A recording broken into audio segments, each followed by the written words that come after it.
세계적인 약속도 있고 외교적인 관계도 있기 때문에 사실상 쉽지 않은 이야기이기는 하지만 날로 심해지는 미얀마 군부대를 진압하기 위해서 한국 군대 파병 이야기가 조금씩 흘러나오고 있습니다. 그러자 한국군과 미얀마군의 비교 자료가 해외 네티즌들에 의해 올라오면서 많은 화제를 모으고 있는데요. 지금부터 자세한 내용 알아보도록 하겠습니다. 무기 없이 오로지 평화 시위를 하고 있는 미얀마 시민들을 대상으로 미얀마 군부대는 계속해서 무차별적인 총격을 가하고 있습니다.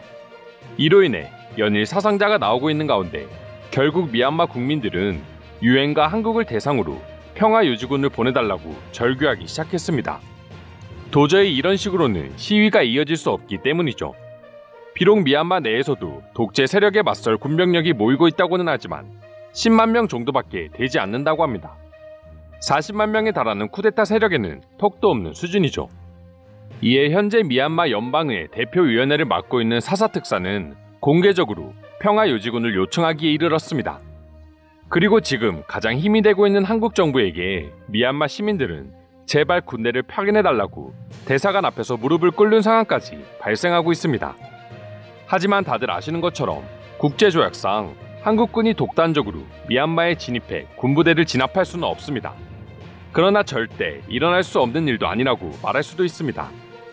유엔 안보리 조약상 미얀마 군부대가 지금처럼 계속해서 인권을 무시하는 무차별적인 싸움을 일으킬 경우 평화유지군이 투입될 수 있고 그 안에는 한국군도 포함되어 있기 때문이죠. 그래서 한 외국인은 한국의 파병부대가 미얀마에 진입했을 시의 시나리오를 설명하며 한국 군대가 진입하면 미얀마는 초토화라는 표현을 쓰게 된 것이죠. 현재 미얀마의 군대 전력은 상급 대장 아래 약 40만 군대가 존재한다고 전해지고 있습니다. 장갑차나 자주포 등 대부분의 육군 전력은 중국산 무기로 구성되어 있으며 보유 중인 전투 헬기는 9대라고 합니다. 이외에 3,000톤급 함정을 비롯해 5척 정도의 함정을 보유하고 있으며 나머지는 경비정 수준이라고 합니다. 이에 비해 외국인이 분석한 한국의 파병 전략은 미군 그 이상일 수도 있다고 평가했습니다. 실제로 국방부에 따르면 한국은 베트남전을 시작으로 전 세계 14개 국가와 지역에 파병부대를 보냈으며 이 병력만 해도 거의 40만 명에 가까운 수준이라고 합니다. 아덴만 작전으로 유명한 청해부대는 해적들이 이름만 들어도 치를 떠는 수준의 파병 전력이라고 하며 아랍에미리트 아크 부대는 현지군의 교육 훈련을 맡을 정도로 세계적으로 인정받고 있다 합니다. 그리고 알려지지 않은 한국의 특수 파병 요원들까지 합친다면 미얀마 군부대는 절대 버틸 수 없을 것이라는 의견이었죠.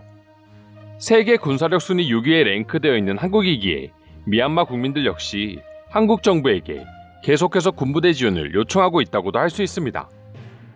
미국이나 유엔군 전체가 아니라 한국 군대만 지원이 오더라도 충분히 지금 군부대를 잠재울 수 있다고 미얀마 국민들은 생각하고 있는 것이죠. 해당 글을 보고 한국에는 큰 관심이 없어도 한국 군대에는 관심이 많은 해외 네티즌들은 다양한 반응을 보여주기 시작했고 다른 외국인들도 실제 한국과 유엔군의 빠른 지원을 바란다는 반응도 보여주었는데요. 지금부터 조금 더 자세한 반응 소개해드리도록 하겠습니다. 한국 군대만 진입하면 사실 미얀마의 지금 상황은 바로 종료될 수 있어. 물론 쉽지는 않겠지만 말이야. 일각에서는 그럼 중국군이 들어와 한국이 밀려날 수 있다고도 하는데 과연 한국군이 그렇게 쉽게 밀릴까? 어차피 중국군은 의미가 없어. 그렇게 되면 미국이 나서게 되고 결국 밀리는 건 중국이니까. 한국의 파병 병력이 미얀마의 10분의 1이라고 하더라도 난 한국이 이길 거라는 생각이 들어. 미얀마의 군용품은 다 노후화된 중국산이거든. 중국산 노후 물품으로 한국의 최첨단 기술을 이기는 건 불가능하지. 유엔이 나서지 않을 거라면 한국군의 투입이라도 허용해줬으면 좋겠다. 한국도 중국이라는 나라 때문에 외교적인 저울질을 해야겠지만 그래도 계속해서 시민들이 피를 볼 수는 없잖아. 한국 군인들도 엄연한 한 나라의 시민인데 목숨이 위태로운 전쟁터에 보내라 마라 하는 것도 이기적일 수 있다는 생각이 든다. 쉽게 말해서 되는 게 아니라고 봐. 그건 맞는 말이지만 아프가니스탄 전쟁처럼 완전히 목숨을 바치는 전쟁터는 아니기 때문에 그저 한국군이 들어왔다는 것 자체만으로도 큰 효과를 볼 수 있어. 미얀마 시민들이 바라는 것도 그런 걸 거야.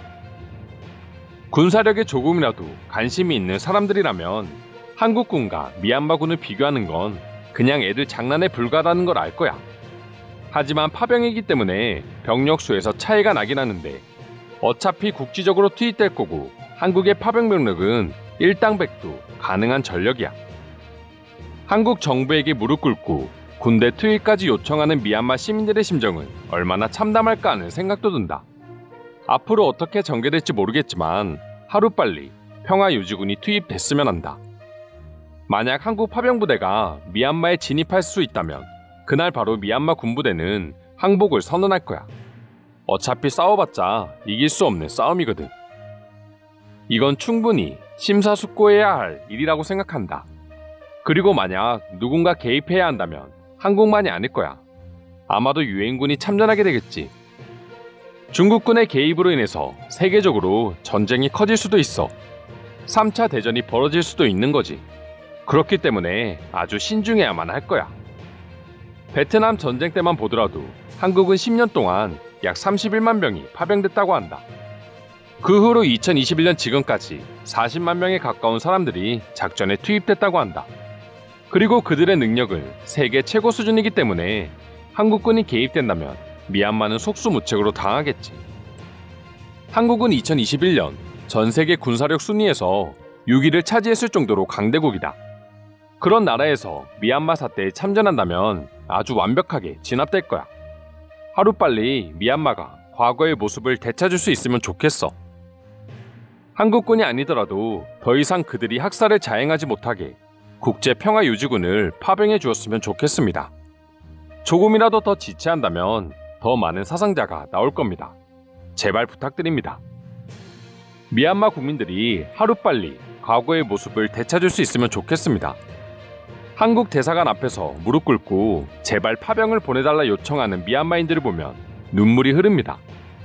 한국군은 평화유지 조약 때문에 함부로 참전할 수 없지만 분명 유엔도 미국도 한국군의 참전에 대해 생각이 없지는 않을 거야.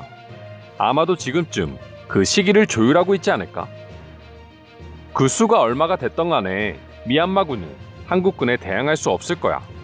이미 그들은 세계 최고 전력 수준이며 그들의 무기 역시 최신식이기 때문에 중국산 무기를 사용하는 미얀마군은 어쩔 수 없이 쓰러지겠지. 아마 한국도 고민이 꽤 많지 않을까?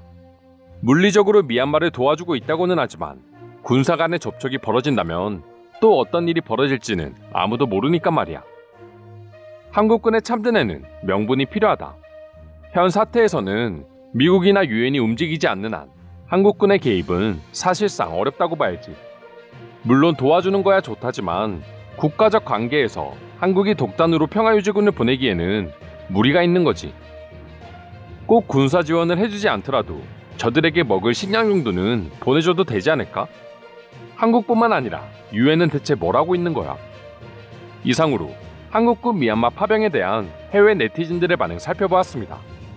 오늘도 끝까지 영상 시청해주셔서 감사드리며 여러분들의 구독과 좋아요는 영상 제작에 큰 힘이 됩니다. 이상 종크TV였습니다.